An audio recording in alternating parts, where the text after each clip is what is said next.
We're out here on a beautiful spring day having a look at another edible. It's not one of my usual berry bushes, it's actually a nut tree, or a couple of nut trees, and they're nut trees with a twist. So these guys are contorted hazels. If you look at the stems really closely, you can see how twisty and twirly they are. They're really popular with florists because they just add such a bit of whimsy to bouquets and to flower arrangements. Really such fun. When I prune them, I love keeping the little offcuts to use in little homemade flower arrangements with tulips and any kinds of flowers, but they're extra good for spring, I think. And what I've got here is two different kinds, as you can see.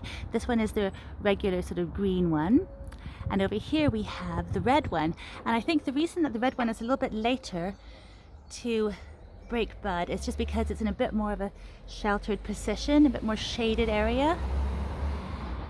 But the reason I have two is firstly because I thought that this red one is so pretty and I had the green one already, but also because they do need pollination partners in order to produce hazelnuts.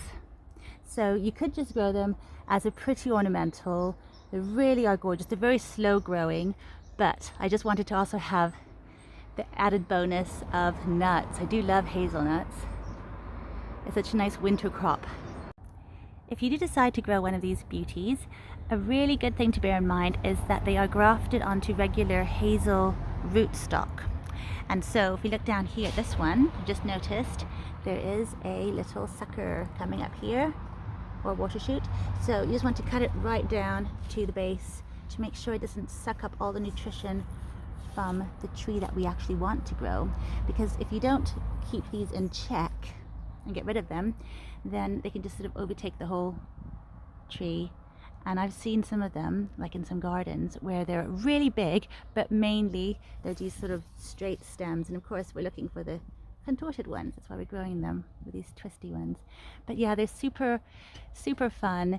And they actually have lots of different sort of names, local names. And I always think that when plants go by lots of funny names, it's because they're just so well liked. Everyone wants to have a chance at naming them. So yeah, really, really, really lovely, lovely nut tree. It's both beautiful and very productive. Hopefully, I'm looking forward to having nuts at some point. They can fruit quite early, so we'll just see what happens. But in the meantime, we'll just enjoy how cute they are.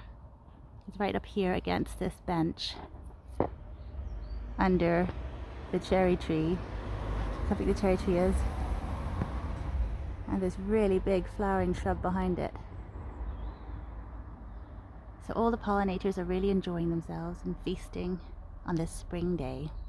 But yeah, I hope you enjoyed this, hearing about my really fun contorted hazels. There might be some little baby hazelnuts over here, look. Because the thing is, hazels are really popular as hedgerow plants. People love growing them in the hedgerows around here. So I was actually thinking I could probably avoid having a pollination partner. There might just be enough pollen floating around in the air, but I really, really love this red one. Just slightly different, such beautiful coloration too. But yeah, thank you so much for watching. I hope you enjoyed this, and I will see you next time. Bye for now.